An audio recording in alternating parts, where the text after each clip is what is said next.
What is this business? Yeah, I was pleased that these showed up. That I got a notification that they were showing up today. Yeah. Because I wanted to show them to you. And I put a post out about them, but I was like, this is sweet. I am disappointed that I didn't order these stickers in matte, but I only did I think I did 25 of each. Yeah. So whatever, we'll do another run. But yeah, they turned out pretty good. So shout out to our chief design or CMO, our chief marketing officer. I should send it to her. I didn't even send it to her. I did. I sent it to her in another thread.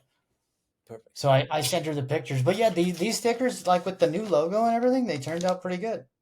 Anyway, and I got they sent me, Sticker App sent me a bunch of other sample stickers.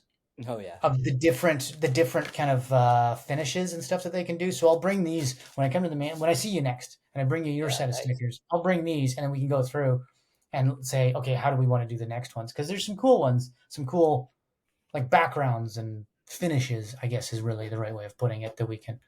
Cool. Try and look at this. How's it going, man? Yeah, good. I'm playing Bachelor for a few days. Well, really? Days, almost a week. Yeah. Misha left yesterday to. Oh man, I know we're recording. So we were walking down the street, and Misha took a step, and she's like, "Oh, that felt weird," and then she took another step, and then she's like, "Oh, I can't walk anymore." And wait, what? She's done something. It sounds like to either not a a full tear, but something to her Achilles. And so the day before she had to leave on the plane, she has to get crutches, and she's crutching around getting wheelchair access at the airport because she can't walk.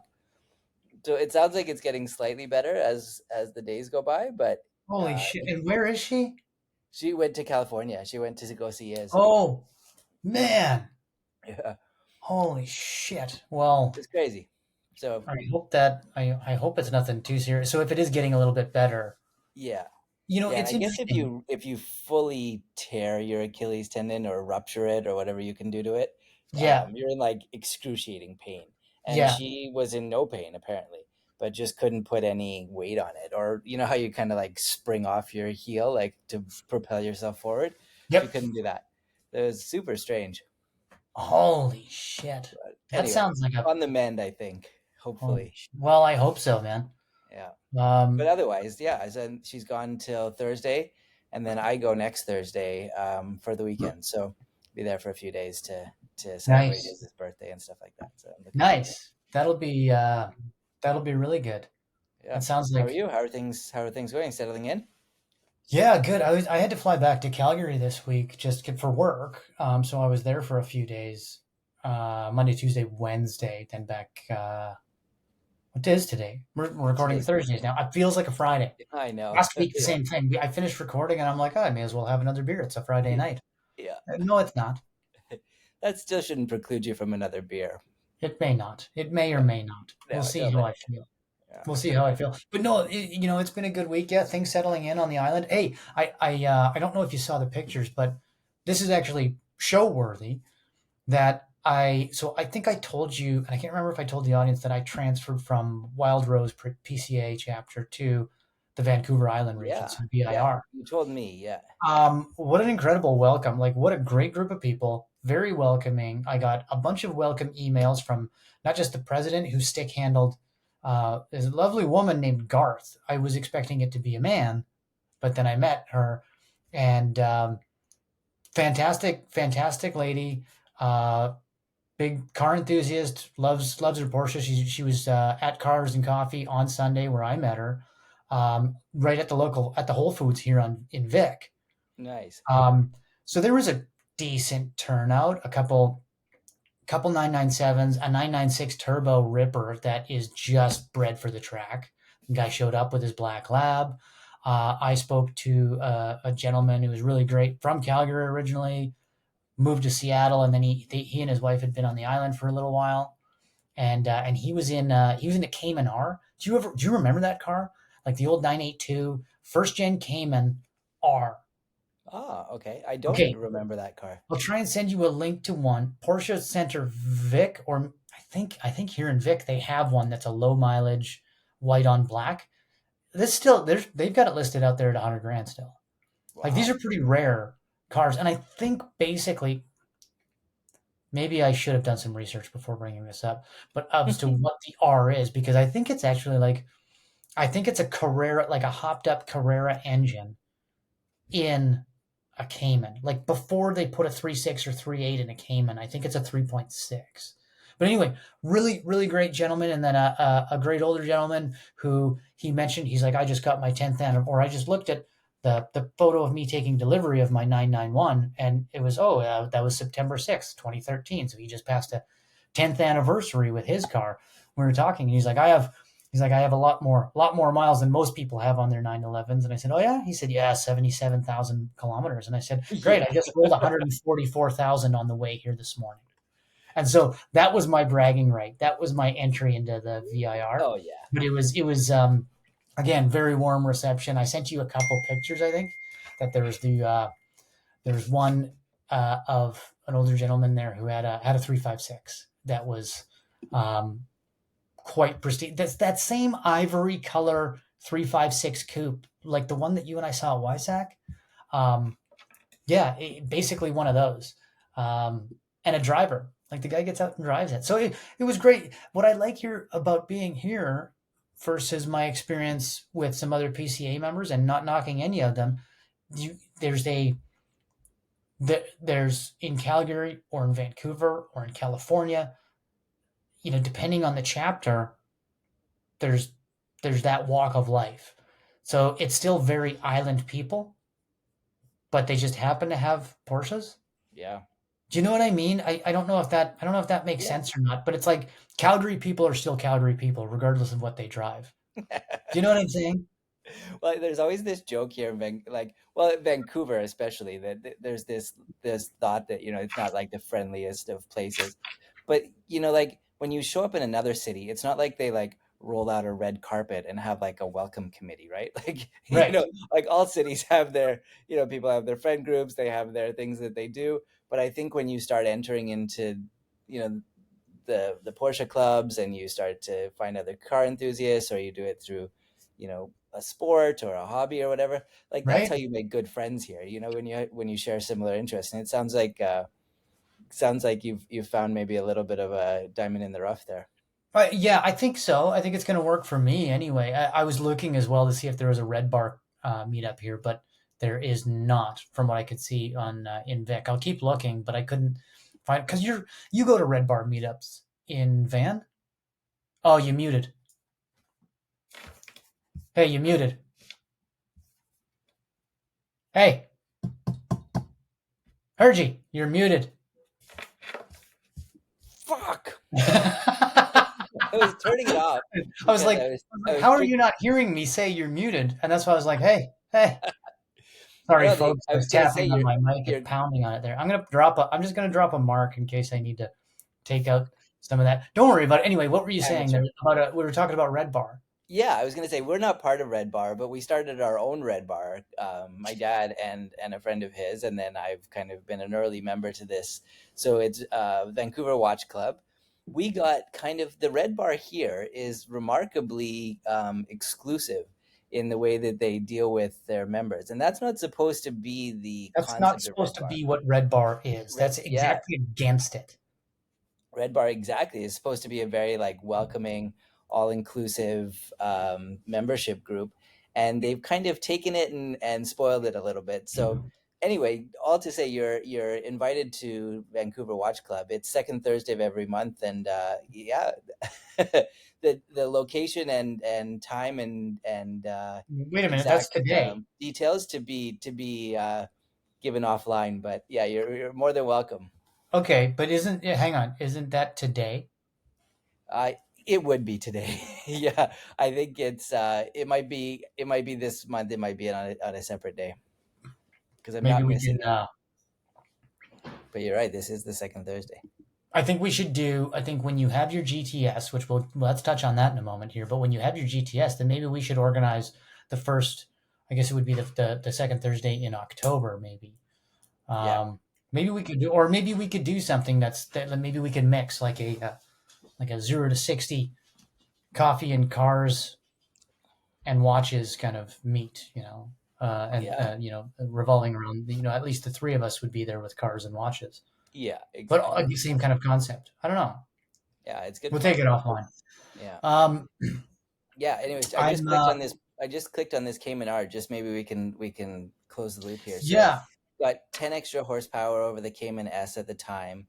It yeah, weighs 121 pounds less by virtue of aluminum doors. Looks like some lighter seat structures, different wheels.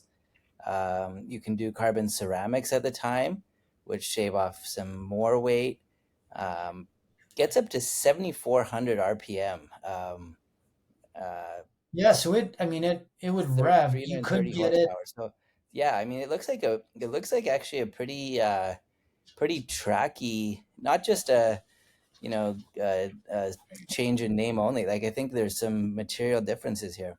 Not Yeah, for not sure. just I in mean, this materials, is but in speed and performance as well. well, and I think this says something about the brand too, right?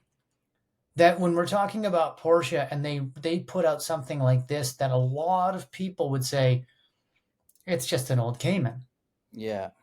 right? It's not. I think this is the predecessor to the GT4. And so that's another reason Yeah. why it's special, right? Like to your dad's 981. Well, this is what came first. That wouldn't have happened without this.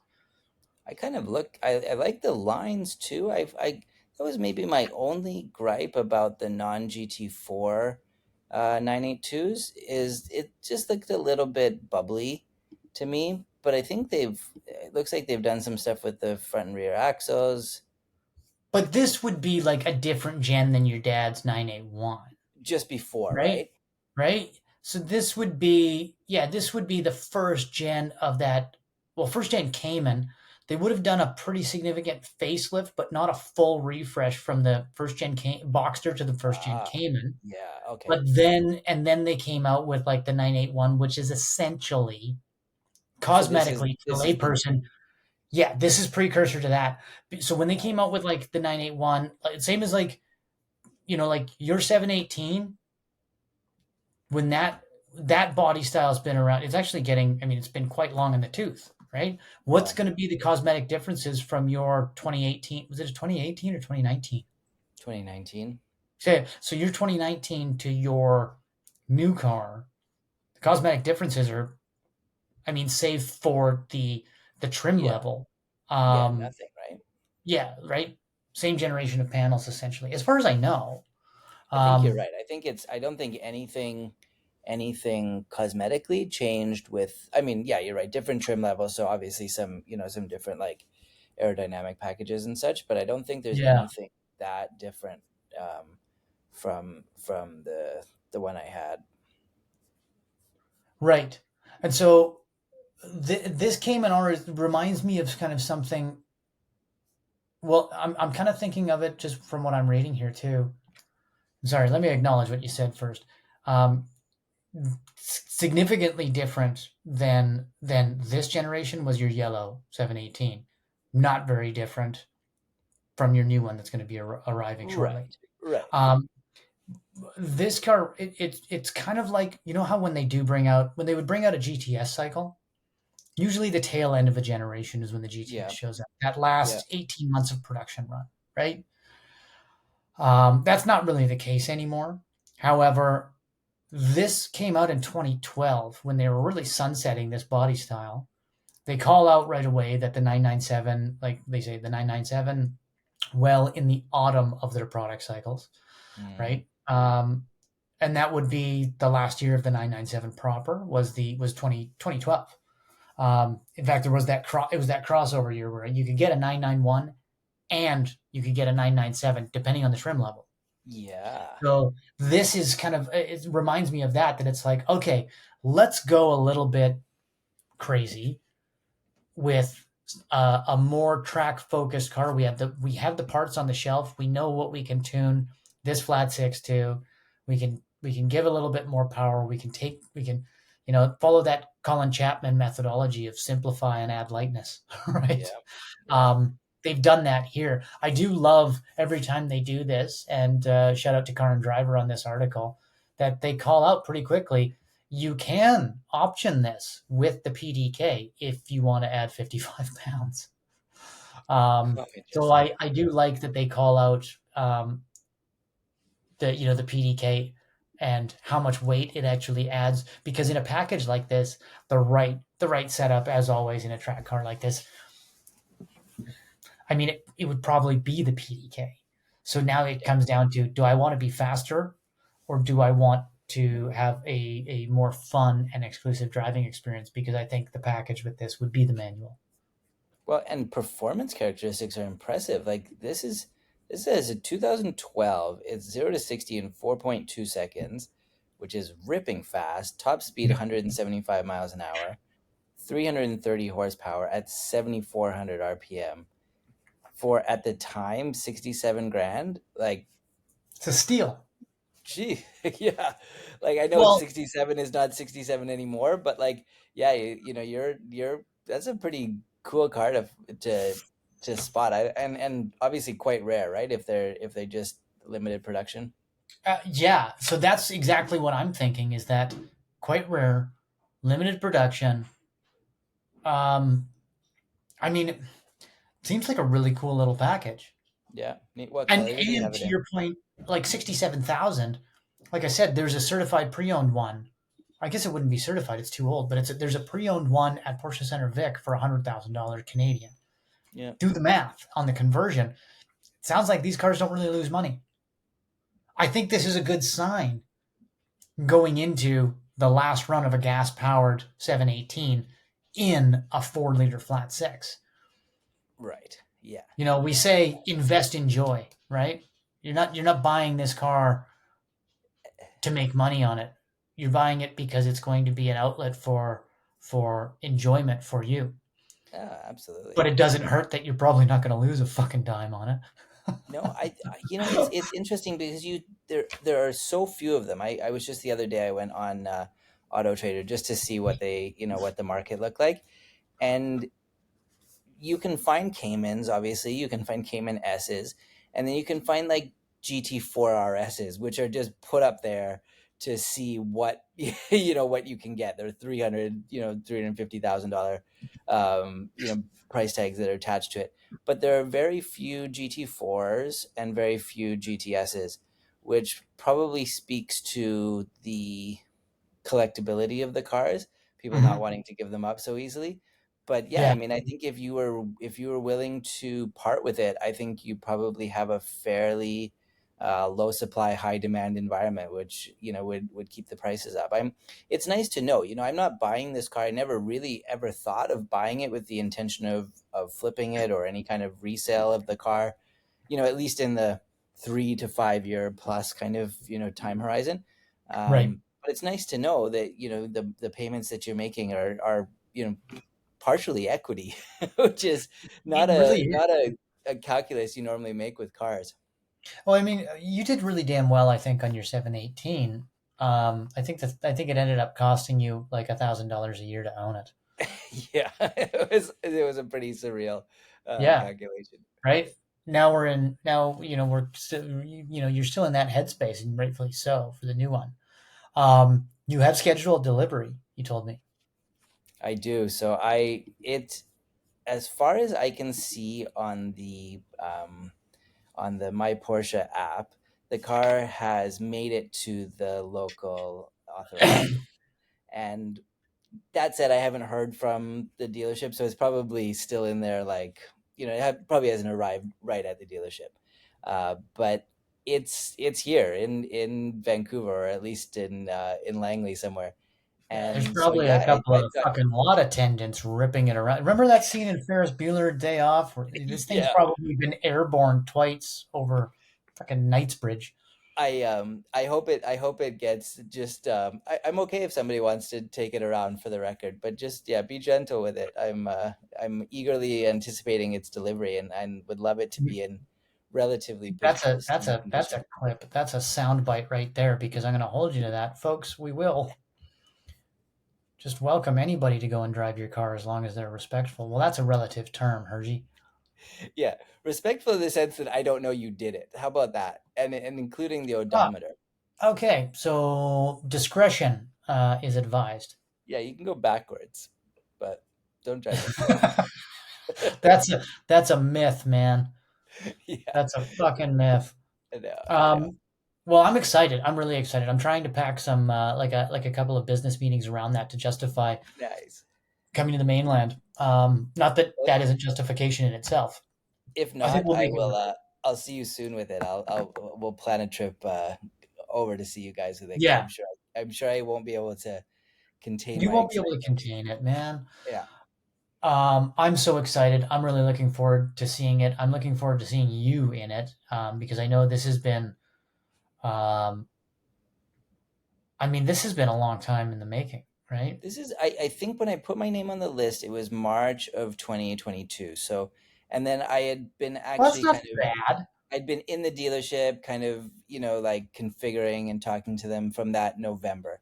So I'm somewhere between like 18 and 24 months from the time that I, decided that I wanted it to putting in a deposit to waiting to getting a config and then ultimately delivery, which I mean, it in relative terms, it is a long time to wait for a car, but you know the past It is the past depends. now and all I have to do is look forward to it. I'm really excited about it. I can't It'll be just lots of fun to kind of get out of the mainland a little bit, drive it around a little bit more, get into the States, come see you guys on the island.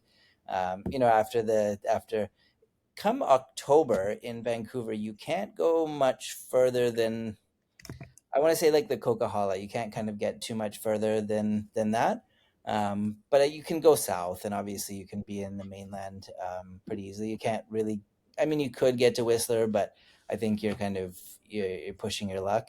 But you can at least get south as far as you need to go, and driving in the city will be fine all year round. So hopefully I get some good use Well, out of it. And I've got you a will. I've got a rear windshield wiper, so I can drive it in the rain. I convinced him to do it, folks, but I convinced him based on being, practical, and Yeah. I think you made the right decision. I still do. Some people may mock us. I don't give a shit. I think it was the right Oh, you're choice. I'm looking phenomenal. forward to you for you taking delivery of this. I'm looking forward to seeing you in it. I'm looking forward to hearing about it.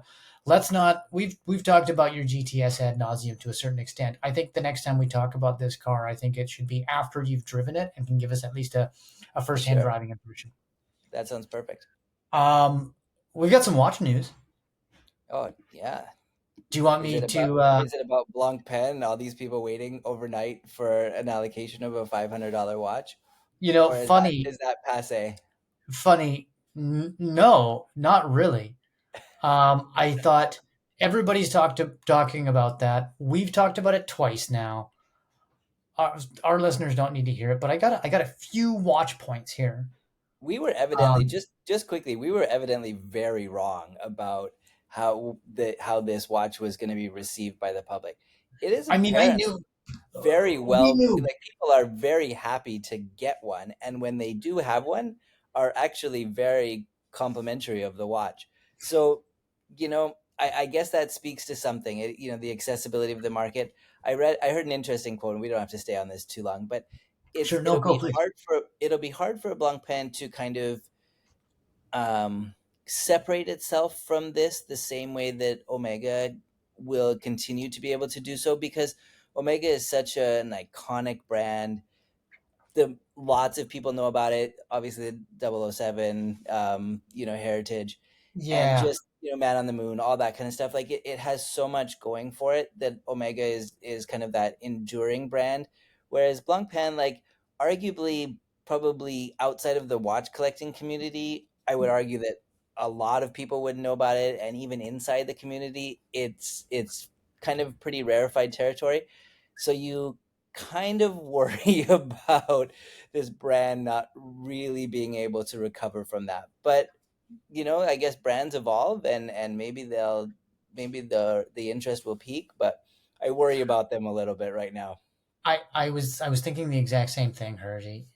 Um, will they? It's not very well received. I don't. And to be fair, the only correction I would make in your statement, I don't think we thought it wouldn't be well received by the. I knew people were going to storm the stores to get this thing. Yeah. So did you. That's why I was like, yeah, maybe I'll go and check it out.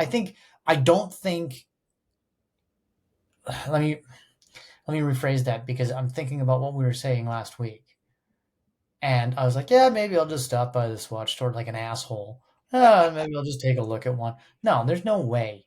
There's No. no way you're going to be able to even see one. I don't know what I was thinking with that comment, but I think because I thought it would be similar to when they did the moon swatch and they released that initially, and there was that massive shot up. It's like an IPO. There's this massive rally and then it corrects almost immediately, and that's kind of what happened. I Yeah. think more with the moon swatch that everybody still had interest, but we all recognized what's in stock is what's going to be in stock, and if you don't like it, that's tough luck. So just go and get what you can get and be happy that you can get one. Um, I I think that's kind of the same way with this, but I think the linchpin on this is that System 51 mechanical movement. And the reason why I'm saying that because I think people love that it's a mechanical movement, and I think there's probably two camps. So, and I would say it's a 50-50 split if I was speculating. The camp that knows it's got a shelf life and essentially is a time bomb and doesn't give a shit. And Yeah. then the other camp that just doesn't know. Yeah, I think and I would hazard a guess that there are probably more in the latter camp than the former. I But don't know. I mean, but I it's think I but think it's a so, mechanic probably. but it's a mechanical watch at the end of the day. You get a secondhand sweep, which is kind of neat for people who have never seen that before. And I think we shouldn't be so quick to assume that everybody really understands the difference between mechanical and quartz. And so a lot of people have probably never seen a mechanical movement, because it is actually quite rare until you start to jump up in a price point. And Mhm. while it's all a relative calculation, spending thousands of dollars on a watch is still, a unique proposition. And so I think that's kind of interest. There's my like olive branch to Sure. to the collab, because I hope that people start to kind of realize the impressive nature of how that works. It's a purely mechanical movement that's operating this watch, and they're going through the process of winding a watch to make it work, and it stops and you have to wind it again. There's Yeah. something that's really nice about introducing people to that, to that landscape. I just struggle because I think it probably does more of a disservice to such an iconic brand than it does to kind of benefit the overall benefit of the watch community. I I have concerns. I definitely have concerns. Here, let's I have one question for you about this and then we can move on. Yeah. What do you think is next? Yeah. Because if I was a betting person, I have to think that Swatch is going to do with this receipt, they're going to do a third one. And it's not going to be Omega and it's not going to be Blancpain. No, I'm with It's you. going I to be think something else. And I wonder if they are going to develop a proper like automatic movement at a yeah, budget. yeah, maybe.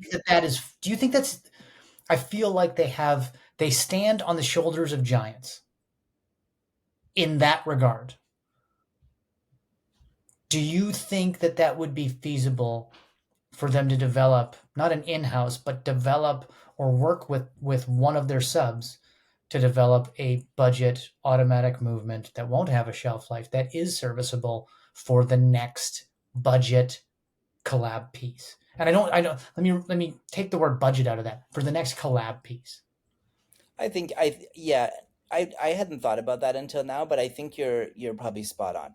I think if you look at the evolution of where this partnership collab goes, that is probably the next step, that you have a true automatic movement, serviceable movement that you can have, that has some enduring effect to it. I was just looking, the Swatch group has, they have a, a lot of brands, you know. Oh I think yeah. we look at them and we're, you know, we're not sure, like Omega is probably the crown jewel, but you know, they have Blancpain, as we've noted. They have Breguet. They have Tissot. Um,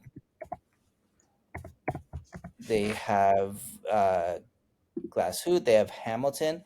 So they have a lot of other brands that they could Yeah. collab with.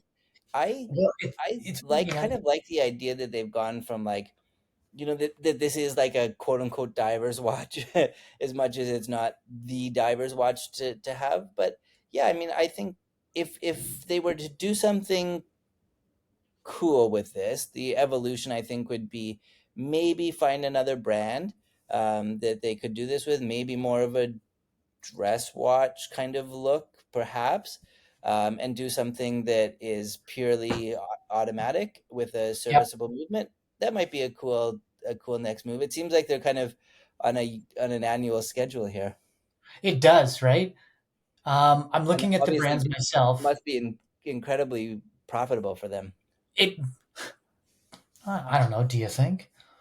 How Uh, much do you think it costs to make this watch? I would hazard a guess that under $10 would be about the top end.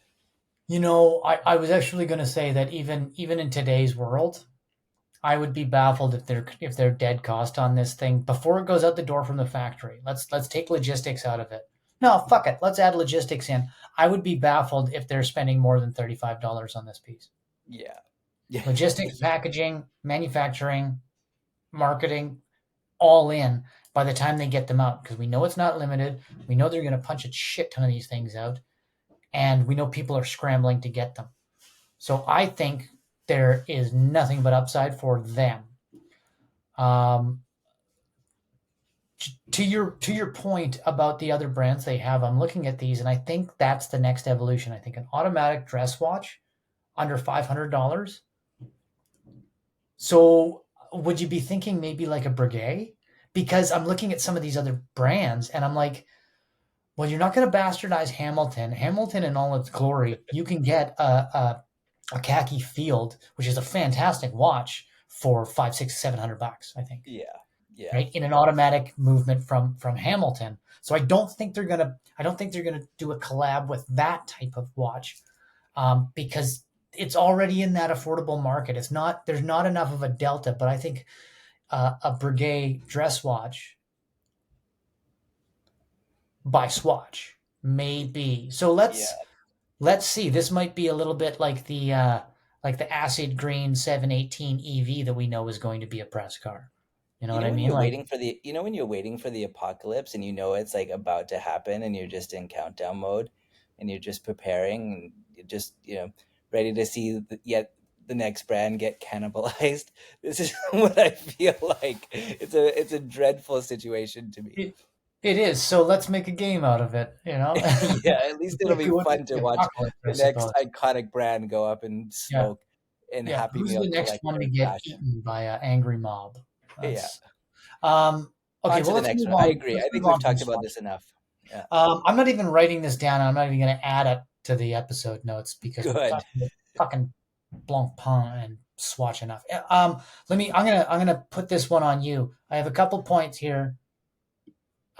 You tell me, what do you want to talk about? New Tudor, that 911 Dakar, how much it actually sold for? That one with, let's see, 68 miles on it. I also have some stuff about that new IWC. We can hit it all. Where do you want to start? I Let's start with the Dakar because I think it'll be a nice segue into cars and then we can come back to watches. I read about Okay, the new Tudor. I kind of like it for the record, but me too. let's start with the Dakar. Okay, so the Dakar, I sent you this because, as you know, I get the daily emails on Bring a Trailer, what's ending today. This one caught my attention only because it's brand new and it's a Dakar. I've always liked Safari 911s. I don't think they're really your thing. But I think if you were a Chip Wilson billionaire and having bronze statues of yourselves put up all over kits and had that kind of cake, I feel like you would maybe have something like this to blast up and down Sea to Sky and go to Whistler. But that's probably all you would do. I think most owners are going to take a new 911 Dakar and park it somewhere in a collection. I think somebody, as we've said before, like a Jeff Zwart, who did get one, is going to drive the wheels off of it. So there's a few camps. We've talked a little bit about the Dakar, why it's special. We know it's essentially a 992 GTS that's been raised a little bit. It's Pirelli developed specific tires for it. I love this thing. I really do. I would if I had that kind of money and I had three 911s, I would say that yeah, I would argue this would be one of them. Because I think it's fun, it's cool, it's comfortable, and you could go and have a shit ton of fun in it. Now, the MSRP on this, the sticker, which they included in the Bring a Trailer ad, is $223,000 and change. What I don't know if you have the link open. If you don't, then don't open it yet. It's very well equipped. It's white on black, beautiful car. Hergy, what do you think it sold for on Bring a Trailer today? And keep in mind that I think when I sent it to you, it had about 4 hours left in the auction. And what did it say? Let me just check. I looked at it when you, so I haven't opened it yet. I think it's at okay. 260,000 when you 200. Yeah, it was at current bid was at 270 when I sent it to you. It sold 4 hours later. So let me ask you just one question. Do you think the paint being white had any detrimental or accretive value to this at all? White was fine. Yeah, okay. No, I don't think so because I mean, to each their own. I think this thing could have been just about any color, and probably would have landed in around the same number once I tell it to you. But no, I don't think white is a detriment. I mean, like someone like myself, I love white vehicles. Yeah. So yeah, no, I know. I got the sense that this car was, especially because we looked at some of the more exotic colors that we previewed it in. I thought maybe that would be like, oh, this one's a white one, and the other ones are a little bit more showy, whatever the case may be. Like the Rothman's livery and that kind of stuff. Yeah, I agree. I think I would rather have this than one of those because of that exact reason. So, maybe if it had that, or maybe it had a much more bespoke livery, then I could see that being maybe more detrimental. But let's not forget it's a limited edition car. I don't think it matters what it's painted. It's probably the more unique it is, the more likely it is one of one. One of how many are there? 2,000? Let me tell you, 19 total production run is 2,500. 2,500. Okay. This is the 1,191st example. Okay. And was purchased by the seller in East Hartford. So it's a Connecticut car. I'll give you some of the specs here. Won't hold that against them. Yeah, we won't. Finished in white over black leather and race tex. 3-liter flat six, PDK, all the same stuff. Staggered 19 and 20-inch forged wheels. Oh, of course, it's got a clean Carfax. It's got 68 fucking miles on the thing. You know what? It's well equipped. Just know that it's well equipped. I mean, there's only so much on these things. Right. What is it in your headspace? What do you think? So I think safe, and I could be way off, and I'll put that out there as a disclaimer. I think it would sell for $100,000 more than retail. So you said 225. I'd go like 325. Damn, and you're not looking, right? Be honest. No, I saw that it was at 260. So, but that was early, and I figured there'll probably be a burst of activity at the end. So there was 340,000. So I would argue that you made a very good guess. That was quite close. Yeah, you're not very far off at all. So $340,000 this sold for. I don't know what I think of that price. I don't know if that's a steal or if that's just a fair market price. I think at the end of the day, what we're seeing so much in the last few years, whether it's P car market, whether it's marked, whether it's bring a trailer, collecting cars, cars and bids, any of the big online auction houses for cars like this, I don't think you can argue anymore whether that car is worth that much. I mean, we can subjectively, but I don't think you can really argue, say, well, this isn't a $340,000 car, because the answer is in front of us that it absolutely is. Somebody Yeah, bought it today for 340,000. yeah. Um, That it doesn't just offend tells me me. too much. I think, I mean, it limited production, and I think ultimately, I think you touched on it at the beginning. I think you kind of hit the nail on the head. It is a fairly unique, bespoke car. And I think it appeals to the buyer who has a collection of 911s, but I'm not entirely sold on the fact that somebody who's never had one before is as interested in this as they would be, and presuming money is not the primary Right. determinant, and they could go get a turbo, or they could go get, even a 4S.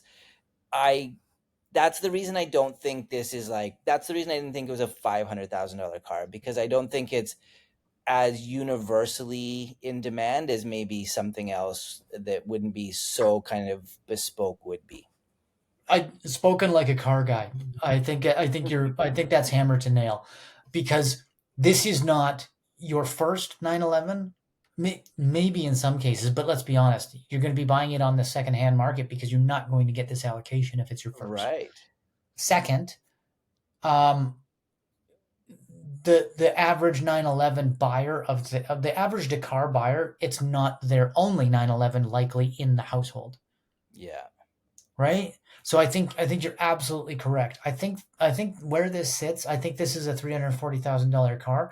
I think we are going to see this in a museum someday. I think we are going to see it in the Peterson someday, um, specifically because we know it'll be in the Porsche Museum. And I think this sets the new bench. And here's the thing that I hate about it. If this was my car, I would not be putting 68 miles on it. At this point, I would probably have 6,000 miles on it. Maybe I'm being a bit Well, liberal with that, but I would be out driving it. My attitude with this stuff. It's similar to yours. I'm not saving it for anybody. But my point about that is that I don't think this is going to lose a lot of money. If you get out and drive it, think about a driver grade 50,000 mile, 60,000 mile GT3, 991 GT3. yeah. They're not cheap. They're cheaper than one that has 12,000 miles on it. But the best cars I think out there are the ones that have been broken in, that have been put through their heat cycles, that have been run through their paces and driven to the intent that they were engineered for.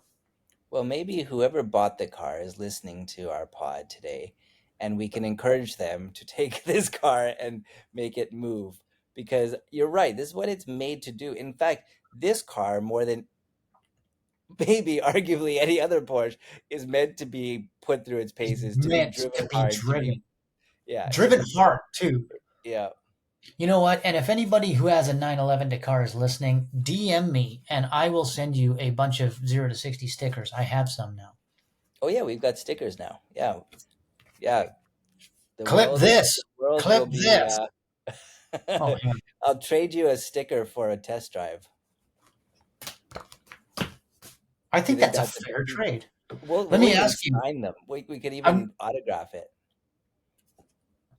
Well, that's not a bad idea. You know what we need? We need one of those cool like silver pens, like those silver Sharpies to sign them or something like that. I'll need to get bigger ones.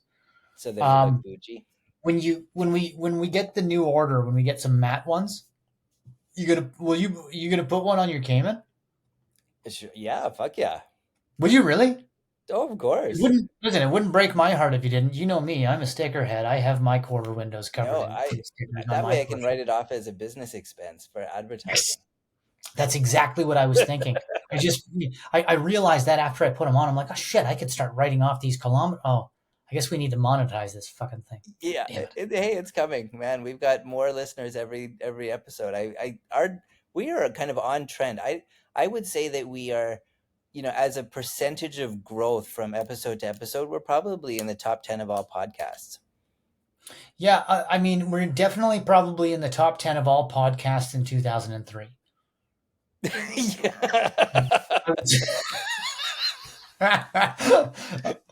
Oh It's man, a fake until you make it kind of attitude we have here at 0 to 60. it is, and we're really good at faking it. Yeah. Let's okay, so that's what the Dakar market is doing. Now we know. Now we know Super what these cool. things are fetching. I'm going to be really interested to see when we. I'll keep an eye out when we actually have the opportunity to see like a GT4 RS or an ST Yeah. hit the BaT market. Because I feel like the ST is going to go the way of the 911R from 991, and it's I don't think we're going to see an ST under $500,000 US on Bring a Trailer. On That's the my prediction. Dakars, are they finished production? Have they It's made all done, the man. Dakars? Yeah, Yeah, so as far that as I know, every it's one of them is well. out This there. one is the what did I see? This one was the 1900s or something, you 1900. said, yeah. Oh, sorry, 1191. So they're probably still have a few coming off.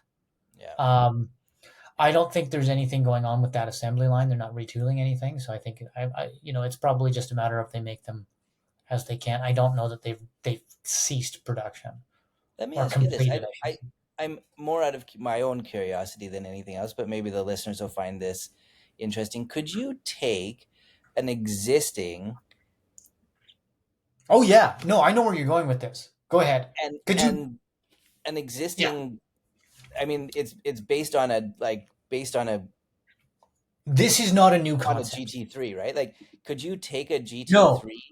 it's based on a GTS, a Carrera 4 GTS. It's all-wheel Sorry, drive. Carrera 4 GTS. Yeah, Yeah. could you and what would your outlay of cash be in order to make something? I appreciate not exactly, but what would your outlay of cash be on top of your kind of all-in delivery of a GTS? So that's a really good question, and I will also preface my response by saying I'm not going to paraphrase, or I'm going to paraphrase. I'm not. This isn't verbatim, but I seem to recall, and shout out to Matt Farah. I don't know that he ever listens, but Matt Farah from the Smoking Tire drove the Dakar. He went to Morocco and did the press launch. Fantastic video. Check out the Smoking Tire. Just if anybody's interested, just look it up on YouTube on the Smoking Tire site, or just Google Smoking Tire 911 Dakar, and you'll see it. Really, it was right at the time that they started to do more kind of storytelling films versus Yeah, traditional reviews. yeah, And I think they did a really good job that Matt Farah did and Zach did on this. But he said specifically, and in talking about it on their podcast, how if it was me, I would just get a Carrera 4 GTS. And if I wanted to get the ride height, then I would have it Safari. So there is, and there's one of the Instagram pages that we follow is, I think, Safari Project, oh yeah, Project with a K. And they do this. They'll do it with any 911. I could send them my Carrera too, and they can do this. So they outfit it with the appropriate suspension. They bring it up. They'll flare it. They'll do all the right things to make it a little bit more capable, and give it a little bit of additional ground clearance. Basically, what Porsche did directly from the factory. yeah.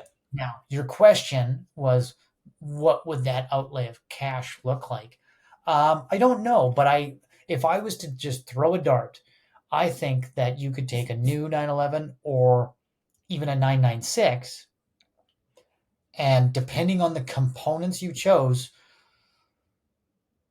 having it professionally done Yeah. this way, I would think between $25,000 and $50,000 US. Yeah, that's what I was gonna say. I was gonna say under 50. So Yeah, I and I don't was know if that I don't know how Yeah. accurate that I is, mean, it's but hard to know because you don't know what like cost of labor is and you don't know exactly what the cost of parts right. are, but like not hundreds of thousands of dollars to do this, right? No, Like no, you're Hershey. you could do it on a fairly quote unquote reasonable budget. Yeah, no, absolutely. No, Hershey, you could. I mean, we're not splitting atoms. You're not changing the drivetrain. You're not even really, Yeah. all you're changing in the drivetrain is the axle angle by which like your constant velocity shafts are going to be coming off. So then, um, because you're raising, to explain it, like because you're raising up the engine inside of the chassis, right? Hmm. Because it's part of the chassis essentially in a 911. So because the engine is raising, and you're adding more ground clearance, think about where the hub of the wheel is going to be. It's going to be lower down than it would be if they were tucked up into the fender wells like a traditional Yeah. 911. Yeah. So now so where the axles come out straight, well, now they're going to be Got it. I angled understand. down. So it makes it a steeper angle. That's where you would need to probably change out. I would presume, depending on the angle, you may need to change out axles. You may need to do it on the front and the rear if it is a Carrera 4 or a 4S or a 4 GTS. If it's just a rear driver, then I think you're even in better shape. I think that's where you do it more on a budget. And I think that's where you would probably, people have been doing this for a long time with air-cooled 911s, is turning them into a Safari 911. Yeah. Yeah. So this isn't a new concept. I would argue that just the components have got better. The skills that are available in the marketplace to do this for you professionally are probably more, I don't want to say abundant, but are probably better, because I think people used to have to do this just in their backyard or in their own garage. So I love outlaw 911s, new and old. I think the Safari kind of genre of 911s, I think, speaks to the depth and breadth of the Porsche community and how inclusive and accepting it can be, and that how versatile these cars can be. So I don't know. I think it's pretty cool. I'm going to be interested to see what else we see from the 911 market, because I think with this coming out, I think there's going to be a lot more of the aftermarket doing like late model 911 Safaris. So Yeah. Cool. Trend I certainly like. I think it's super cool, and I think it's I mean I have increasingly come to admire the work that some of these retrofits, and just the technical prowess and the creativity and the driving dynamics, and how much that contributes to the kind of Porsche allure. So, man, I'm all in. It reminds me. I'm always reminded of when we talk about this kind of stuff, and how the how the Porsche community. I think it's kind of a warm blanket compared to some other marks, that it can be very accepting, and it's also very encouraging of flexing your own creative muscle. And it makes me think of like a Drew Hafner, who works at Emery Motorsports, that he took an old 911 and drew inspiration from a 356 to make a hot rod outlaw 912. Like, think about that statement for a moment. He goes from, you take an old 911 and you inspire it from a different model, or you take inspiration from a different model to make a third model. Like, that's the kind of stuff that we don't get. I don't think I was a Mustang guy for years and loved pony cars and was big into muscle cars in high school. That kind of stuff it's not that those lack creativity, but the idea of, you don't see somebody within the Ford community taking, an old Escort and drawing inspiration from a Probe and making a Mustang. Yeah, it doesn't work that way. Do you know what I'm saying? Anyway, that's that. Let's move on. We've talked enough. But that started with the Dakar, and then we just. This is the problem, Hergy. If you get me talking, I just never shut the fuck up. Yeah. Well, that's what that's how we're growing this audience. That's how we're growing the audience. Let's get back to watches before we lose our watch folks. Okay, new Tudor Pelagos. Do you want to? Did you get a good look at it? I did. I saw. So this is the head story on Hodinkee. I don't know if it was today or yesterday that they published the article. Yeah, today it was. I think And it was I today. saw it. It was today. Yeah, I saw it, and I'm wearing my Sea Dweller today, and I was like, oh, they've made like a Tudor Sea Dweller because it's got the one that I have is the 50th anniversary of the Sea Dweller, and it has this really distinct red lettering right above all of the depth ratings and such. And it looked to me, when I first saw this, I was like, oh, they've just made a really interesting Tudor sea dweller, and it immediately caught my eye. I think the red is a real nice pop on it, and I quite like the design right off the bat. I really quite like the strap that it comes with, this NATO green and red strap, and then it comes apparently with a rubber strap as well. But man, I the first blush, I was pretty intrigued. This Pelagos line seems to be a real kind of jumping off point for them to do some interesting. Obviously, we had the Red Bull Racing, we had the cycling. I forget the name of the cycling team, and now this U.S.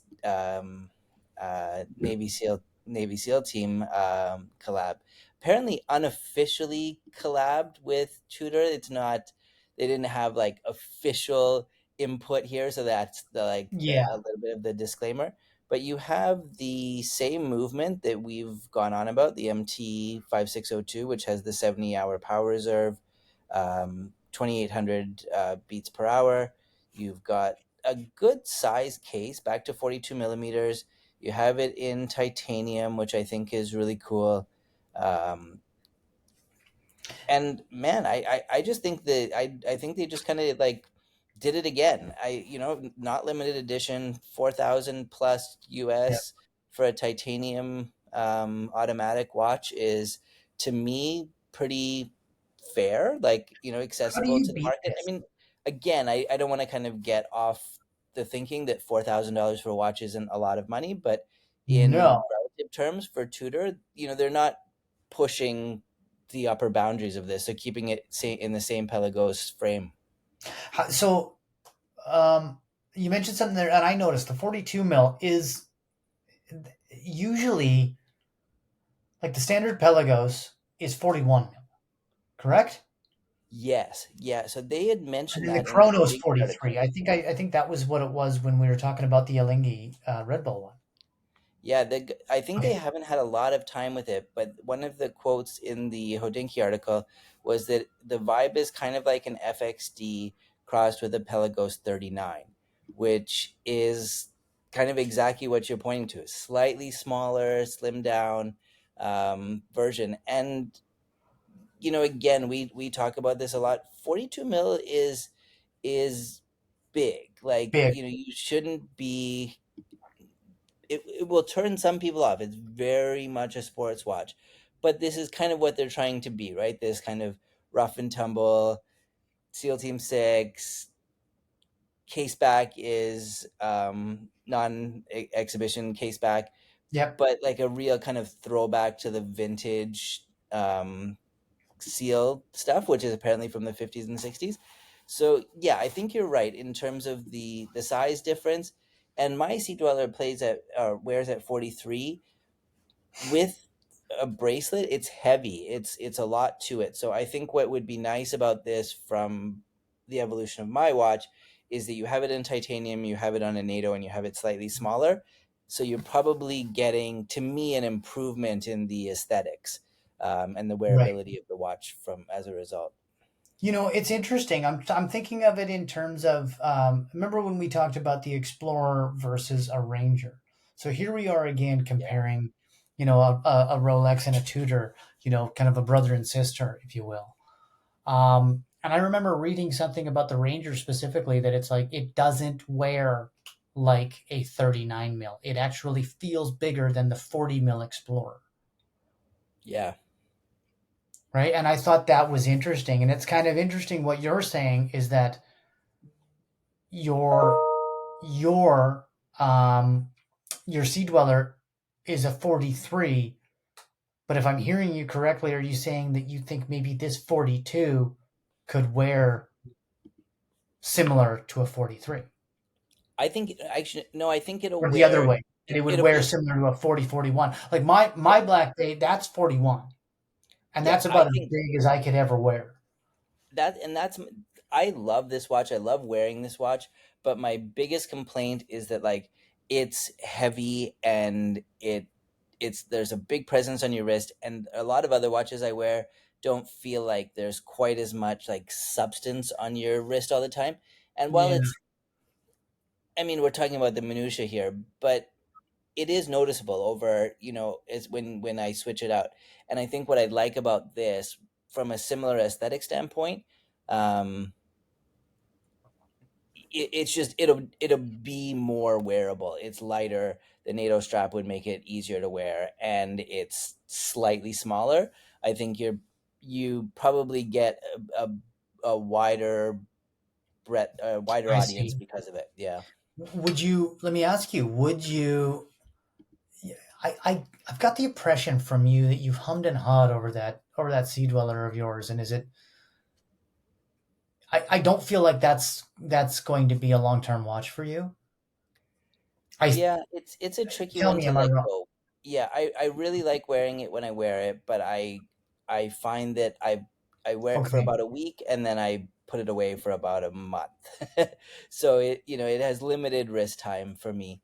And I fall into that kind of, I wear my Batman a lot more than that. The GMT at Yeah. 40 is a lot more wearable. I think this would feel closer to that than what I currently wear, and probably as a result would wear it more.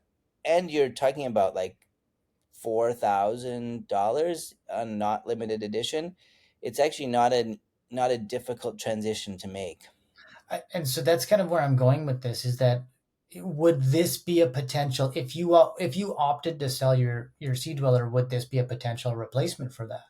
I think so. I think this is I'd love to see this in person, and I'm more and more keen on NATO's. I think Yeah, that's me too. the bracelets are just tricky. They're heavy, they're your wrist expands and they get tight.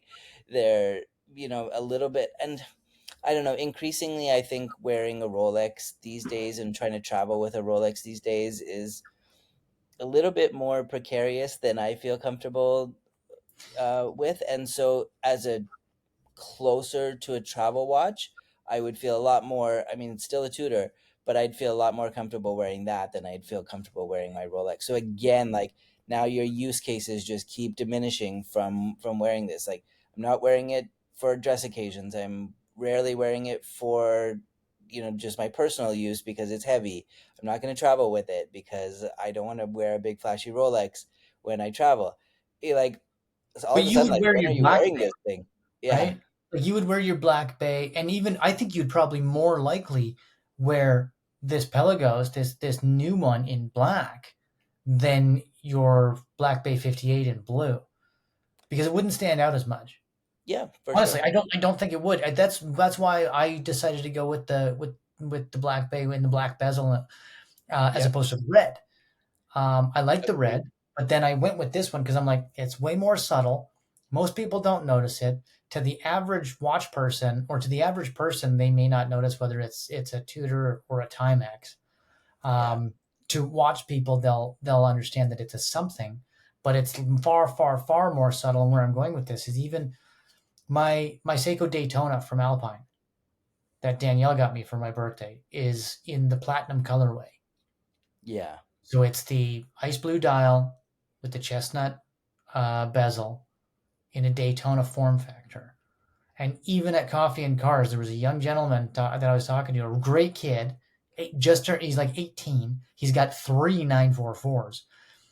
I don't know what his story is, but he had a beautiful Seamaster on his wrist. And he noticed my watch because I was wearing my Seiko Daytona. And he was like, is that a platinum Daytona? And I was like, okay, so if you're looking for it, you'll know. That's where I'm going with this. I yeah, said, no, it's not. I showed him, and he's like, wow. He's like, it looks just like the real thing. yeah, Um, I mean, at the end of the day, I would be more inclined to wear either of my Tudors, my vintage or my new Black Bay, even to yeah, travel to Sao Paulo or Rio or anywhere that, and just to travel and to yeah, feel less risk than wearing that Seiko Daytona in the platinum colorway. And yeah, wouldn't it really suck to go to a country and lose your hand because somebody wanted your watch and they find out it's a Seiko? Not knocking my yeah, Seiko. exactly. We love And Seiko. You and I both and love Seiko, but that's not why they would be stealing it. suddenly the joke's not just on them anymore. When you No, good thing. That's yeah. There I am walking around one-handed. Um, I think it's a really cool watch. I really really like. I mean, I love Tudor. The they're more gonna and do more well I with this. more and I more I think love Tudor. Yeah. they're just kind of hitting they're just kind of hitting sequential home runs with this thing. I think the FXD with the Red Bull came out. I think the Black Ceramic came out. I think that red cycling collab came out. I think this Navy SEAL Team 6. I mean, Yeah. it's just like they're I, just expanding the offering, and they've got a real sweet spot here, and mhm. you can get them, which is Yes. fucking awesome, right? Because you walk into a Rolex boutique still, and I know it's getting better, but you walk into a Rolex boutique and everything is just an exhibition watch. There's nothing you can buy walking into a store. And we've talked about this in numerous episodes. Buyers eventually, their preferences change, because if you have to wait years and years for a watch, suddenly you start to explore what else there is in the market. And I think Tudor just kind of is able to capitalize on the Rolex popularity, and they're making watches that are kind of cool for our demographic and our age group. And I think they're going to do well with this. Yeah. Okay. I agree. I think they're going to do very well, and I think what they've been doing has been really hitting home runs. Super I cool. think they're going over the wall and on everything because they're to your point. If a first time Rolex buyer walks into an AD, wants to buy an Explorer or wants to buy like a Datejust, Even in just and in that's like boutique. you're Yeah. waiting, you're Yeah. waiting, and then they in a lot of those same boutiques they can pivot and say, okay, I'm just going to look around while I'm here. Oh, look at the Tudor case. Yeah. Okay, well, I can buy a Ranger. I can buy any one of half a dozen Black Bay models that are in stock right now. And there's a lot in that And range, some right? really interesting case materials too, which you don't get through Rolex. No, titanium or bronze, right? Like you can do. And the carbon with the Yep. Red Bull one. Yeah, like there's a lot of different flavors there, and as you say, they're more available. I walked in to Calgary Jewelry and I walked out the same like in 30 minutes with my Black Bay on my wrist, Yeah. Yeah. right? And I don't even know if I was there that long. So Tudor continues to hit home runs. I think I have no problem saying beyond any shadow of a doubt that I mean Tudor's my brand. I found my brand years ago, and now that I've really gotten into it, they're my brand. I think they're the Yeah. ones that I'm going to live and die with. Um, Way over Rolex. I think right now, if you had the opportunity to have an Explorer in front of me and the same equivalent in a Ranger, in a steel Ranger, with on a bracelet, then I would probably say if it's buy and hold and there's no we're not factoring in any money, then it's just like yeah, give me the Ranger because I think Tudor speaks to me more as a brand. Wow, that's a mic drop moment of 0 to 60. Maybe. maybe. Maybe. Jesus, we're at an hour and 8 minutes here. We should move on because there's something else I wanted to talk about was this IWC drop. Did you see this big pilot they dropped? No. Another big pilot. This one is in I call it collab with Mercedes dropping a new AMG G63, a new G Wagon called the Grand Edition. And so IWC released this big pilot in what's called Armor Gold.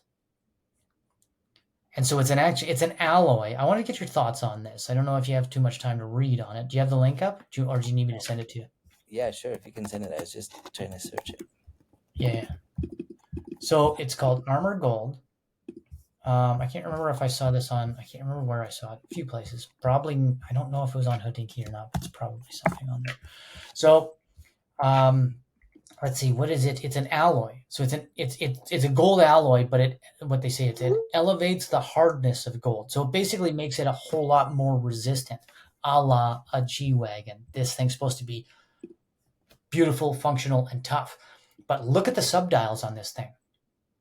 It's very deliberate, also right, including the horizontal line that's through them.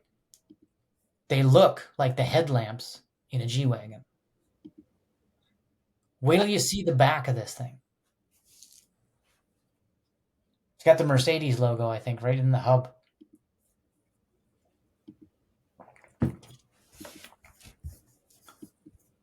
Cool. I think this is the first I've seen this watch. Cool. So you got my like true first blush. So I thought it was cool, but here's what I don't like about it. One, it's a Big Pilot. And unfortunately, I think that just has to go hand in hand with a G63. Anybody that's driving around in a G-Wagon needs a watch this big because it's got to at least be a quarter the size of their ego. No offense to any of the G-Wagon drivers that are actually listening. That's just a bit of a tongue-in-cheek joke. But the reality is, the Big Pilot is big. It's way too big for somebody like me to wear. 46.2 millimeter diameter. It's huge. But I do like the use of materials. I like the design and the intention behind it of making it kind of speak to G-Wagon owners. But it also did make me think, I'd like to get your thoughts on, because I get to give you mine, on these watch car collab things. It's this, to me, this is just a little bit clawed back, not quite as grotesque as the Omega 007 watch that actually has 007 in the dial. Yeah. Or looks like the barrel of a gun. I think it really it's tacky. That's, if I'm using one word. I think watch car collabs tend to be a bit tacky. I don't think this is immune to that. But I'll openly admit that I do really like the design and the use of materials here. It's not one I would ever buy, but I have a bit more of an appreciation with this, even admitting that in my own opinion, it's still a bit tacky. But I'm okay being tacky. Yeah, and it does. I mean, it's a flex, right? I think at the end of the day, it's I got on this site. Better use of vocabulary, by the way. Yeah. It's on a site called hypebeast.com, and I am familiar with that. That's what it was. A hype beast. It's a hype beast watch. It's way too big. It's super flashy. The contrast in materials with the black and the gold draws even more attention to it. Of course. It's a Big Pilot, which I mean is IWC's iconic watch, which is cool. It's got a 7-day power reserve. It's an in-house movement. It's probably the best movement that they make outside of the perpetuals. Yep. It's got all of that going for it. But yeah, I'm with you. I think they're capitalizing on the popularity of the G-Wagon. It looks to me like, you know, when you see those Hublots and you see those gold Hublot Big Bangs, and they just, you can't help but notice them because they're so big and they're so flashy, and you've got that black and gold contrast. It's that to me.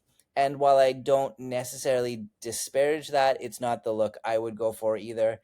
And honestly, 46 millimeters should actually be worn by like half of 1% of the whole population. It's way too it's just, and it's, I think you're being generous, because it doesn't fit people's arms, and while I think it's so cool that they make it, if I was designing this watch, I would have tried to put a different movement, something, you know, when we were talking about the chrono sprint the other day, and as much as we were like, this is hokey and this is like a little bit, you know, kind of fun, but where's the functionality? At least it was unique, and at least it gave us something to talk about.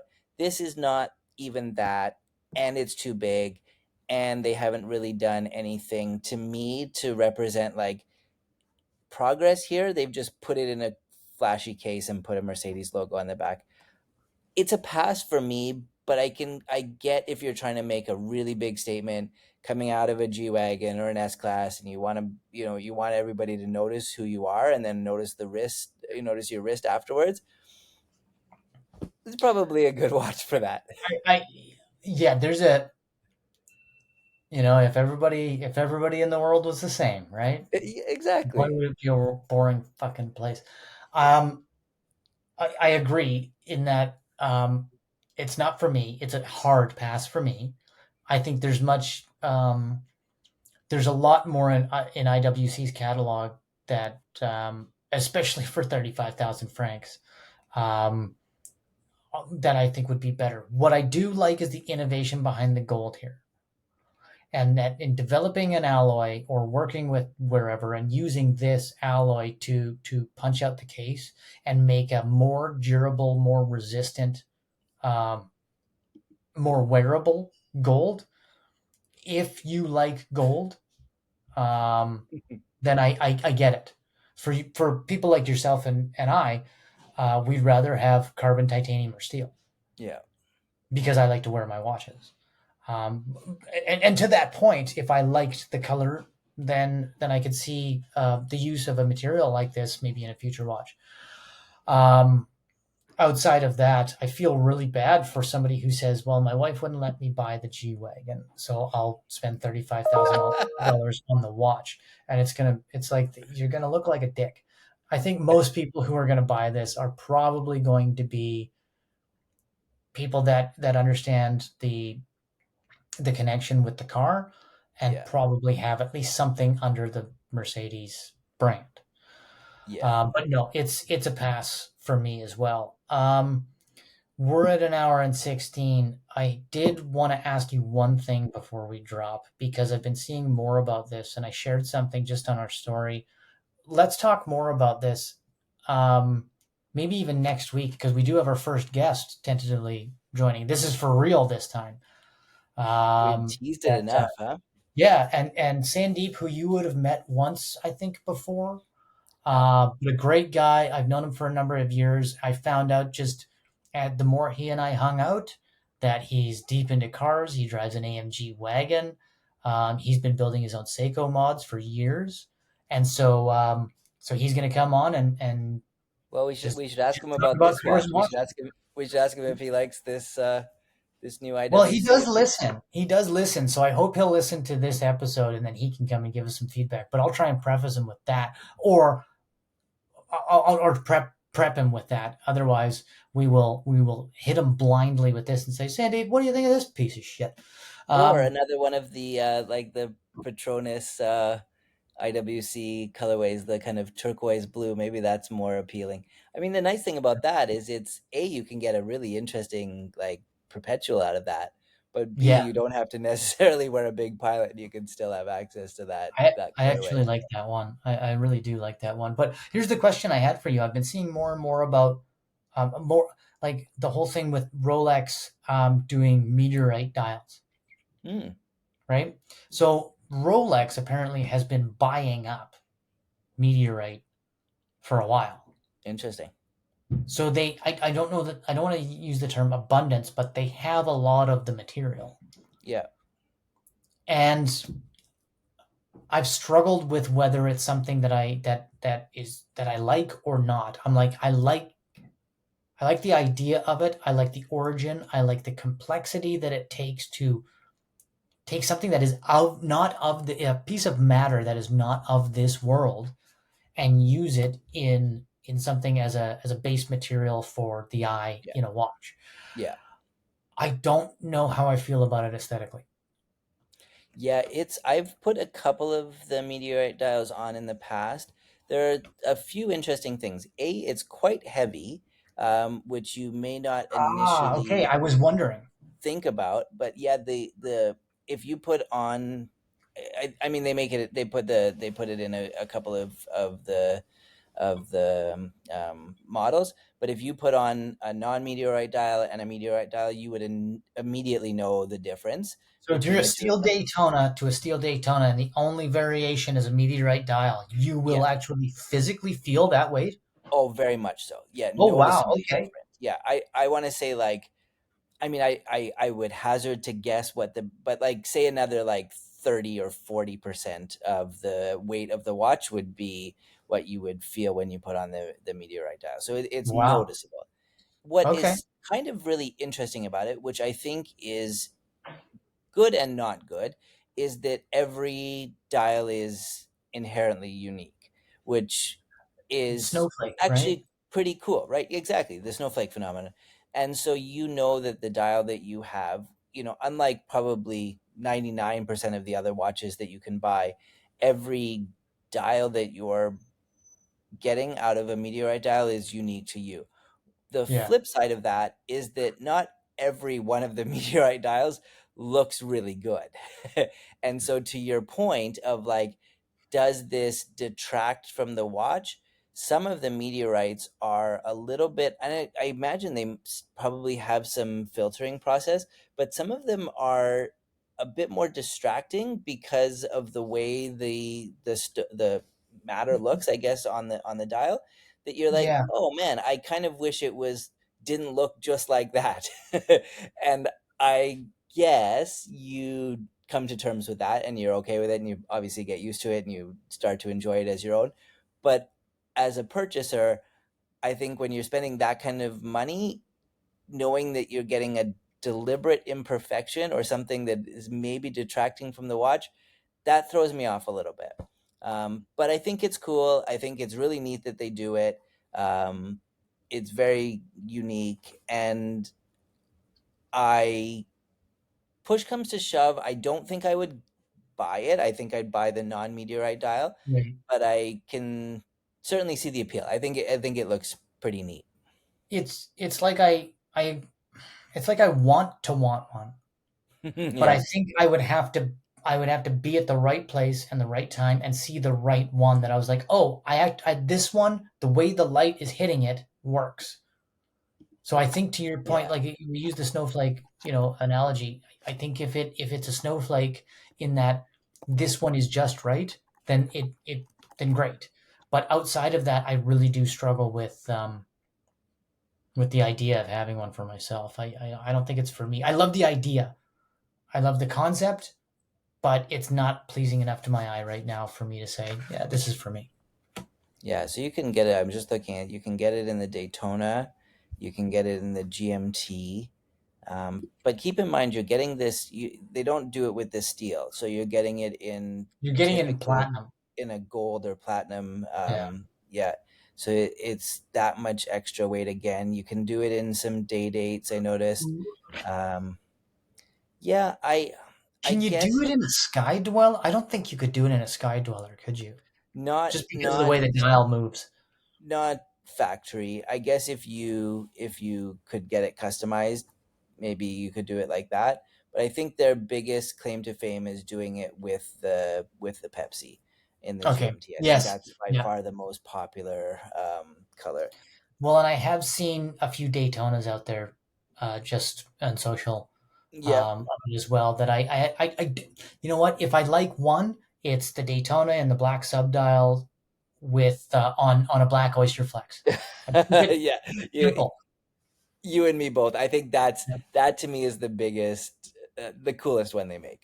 Yeah. I And think I Tom don't, for Cruise some wore reason, one I for know the Miami Pepsis are F1. very popular, but I don't really love Pepsis. I find the blue red combination to be pretty stark. I like the Batman colorway better with the black and blue, and so Yeah. to get it as you're suggesting with the Oyster Flex, man, I think that's the hit on the Daytona. Well, let's close there because I think Yeah, that I want to slaps. get I your think take next week. Remind me to bring up the new Lotus that you sent me. I thought that was pretty intriguing. I Maybe we can leave that as a teaser. yeah, I have it here. Let's talk about the Lotus Emea, their new four-door EV, which is impressive. A four-door EV, and they're chasing after the Taycan on this one. So let's talk about that one. We'll 900 bring plus Sandeep into that horsepower or conversation, something. get his take. Um, Yeah. the other thing is I have some interesting news from our friend Brylars, Manuel996. He DM'd me because he actually, on our recommendation, bought a Seiko from Alpine Mods. And Whoop de he whoop. says he really just doesn't like the way it wears. He says it's too big, doesn't really work on his wrist. all so much that he was willing to donate it to our cause to have our dial put on it.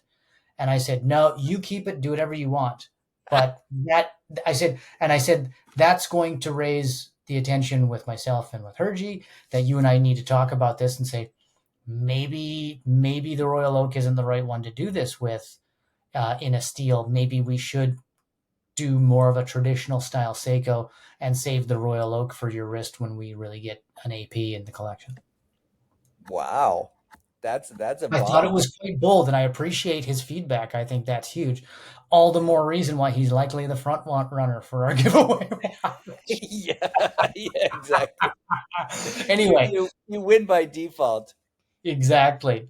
Let's leave it there. Yeah, this was a full show, another full cruise show at an hour and 25 minutes. So enjoyed it. Yeah, this was great. We'll drop, and thanks everyone for listening. Yeah, thanks everyone.